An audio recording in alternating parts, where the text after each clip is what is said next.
దేవుని నామానికి మహిమ కలుగును గాక. మన ప్రభువును రక్షకుడైన యేసుక్రీస్తు నామమున మీ అందరికీ శుభాభివందనాలు తెలియజేస్తూ ఉన్నాను. ఈరోజు మన ధ్యాన గ్రంథం నుండి యోహాను సువార్త 14వ అధ్యాయము 1వ వచనం. మీ హృదయమును కలవరపడనీయుకుడి, దేవుని యందు విశ్వాసం ఉంచుచున్నారు, నా యందును విశ్వాసం ఉంచుడి. చూడండి, యేసుప్రభువు వారు చక్కని మాట తెలియజేస్తూ ఉన్నారు. విశ్వాసం ప్రతి క్రైస్తవునికి కూడా విశ్వాసం అనేది చాలా ముఖ్యమైనది. విశ్వాసం లేకుండా దేవునికి ఇష్టలైనట అసాధ్యము. గనుక ఆయన అంటా ఉన్నారు, నా యందు విశ్వాసం ఉంచండి. ఎందుకు విశ్వాసం ఉంచాలంటే మీ హృదయంలో అనేకమైన కలవరాలు ఉన్నాయి.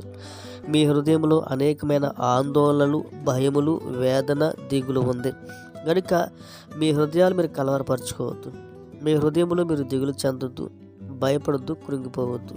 ఎందుకు అనంటే, నా యందు మీరు విశ్వాసం ఉంచితే నేను మీ కొరకు ఏర్పాటు చేస్తున్న, మీ కొరకు సిద్ధము చేస్తున్న ఆశీర్వాదకరమైన స్థలాలు అనేకమైన వాటిని మీ కొరకు సమకూరుస్తున్నాను అని యేసుప్రభువు వారు తెలియజేస్తూ ఉన్నారు.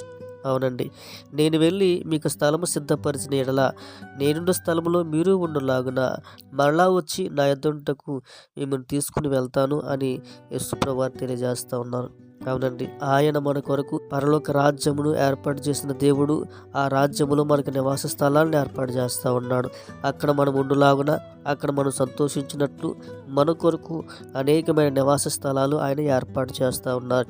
కాబట్టి మన జీవితంలో ఈ లోకములో సరైన గృహము లేదనో, లేక సరైన వసతులు లేవనో, మనము ఇంకా నా జీవితము కృంగిపోతుంది, ఇంకా నేను పతనమైపోయే స్థితిలో ఉన్నాను, నా జీవితం అంతా కూడా పాడైపోయింది, నాశనమైపోయింది, పతనమైపోయింది అని నీలో నీవు కృంగిపోతూ వేదన చెందుతూ ఉంటే ఆయన అంటూ ఉన్నారు, ఈ లోకంలో నువ్వు ఎంత దుఃఖించినప్పటికీ కూడా ఆ దుఃఖమంతటిని కూడా సంతోషంగా మార్చి ఒక సుందరమైన పట్టణంలో నీకంటూ ఒక నివాస స్థలాన్ని ఇస్తున్నాను అని ప్రభువైన యేసుక్రీస్తు వారు తెలియజేస్తూ ఉన్నారు.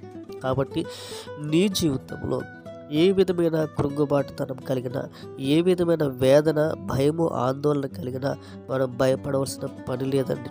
ఎందుకనంటే ఈ లోకంలో వచ్చే సమస్యలు తాత్కాలికమైనవి. అవి శాశ్వతంగా మనలను బాధించేవి కాదు, శాశ్వతంగా మనల్ని కృంగదీసేవి కాదు. అయితే ఇహలోక సంబంధమైన సమస్యలు కేవలం నీవు బ్రతుకున్నంత వరకు మాత్రమే ఉంటాయి. కానీ నీవు దేవుని యందు విశ్వాసం ఉంచి, ఆయన మీద నమ్మకం ఉంచి, ఆయన మీద ఆధారపడి ఆయనలో నువ్వు కొనసాగితే నీ జీవితము ఎంతో దీవెనకరంగా ఉండబోతుంది అని ప్రభువైన యేసుక్రీస్తు వారు తెలియజేస్తూ ఉన్నారు. అయితే మనం మరణించిన తర్వాత దేవుడు మన కొరకు తన రాజ్యాన్ని ఏర్పాటు చేసి ఉన్నాడు. ఈ లోకంలో బ్రతికినంత కాలము దేవునికి ఇష్టమైన వారిగా, నమ్మకమైన వారిగా బ్రతికితే, ఈ లోకంలో బ్రతికినంత కాలము దేవునికి ఇష్టమైన వారిగా, నమ్మకమైన వారిగా మనం బ్రతికితే, ఆయనకి అనుకూలమైన బిడ్డలుగా, ఆయన చిత్తానుసారంగా, వాక్యానుసారంగా మనం జీవిస్తే, ఆయన మన కొరకు ఏర్పాటు చేస్తున్న ఆయన రాజ్యంలో ఒక స్థానాన్ని మనం పొందుకోగలము. ఆయన మన కొరకు ఏర్పాటు చేసిన నివాస స్థలాల్లో మనము అడుగు పెట్టగలం. కనుక పూర్తి విశ్వాసం, దేవుడు నా కొరకు అద్భుతాలు చేస్తాడని, నా కొరకు ఆశ్చర్యకార్యాలు చేస్తాడని, నా జీవితాన్ని దీవెనకరంగా మారుస్తాడని దృఢ నిశ్చయముతో, నమ్మకంతో ఆయన మీద ఆధారపడి మనం కొనసాగితే, ఆయన యందు పరిపూర్ణమైన విశ్వాసం మనం చూపించగలిగితే నిత్యముగా ఆయన మన కొరకు సిద్ధం చేసిన రాజ్యములు మనం అడుగు పెట్టగలం. కనుక ఆయన మనకున్నాడు. ఒక మాట అంటూ ఉన్నాడు, మీ హృదయములు కలవరపడనీయొద్దు అంటూ ఉన్నాడు, నా యందు విశ్వాసం ఉంచింది అంటున్నాడు. చూడండి, ఆయన ఒక అభయం ఇస్తూ ఉన్నాడు.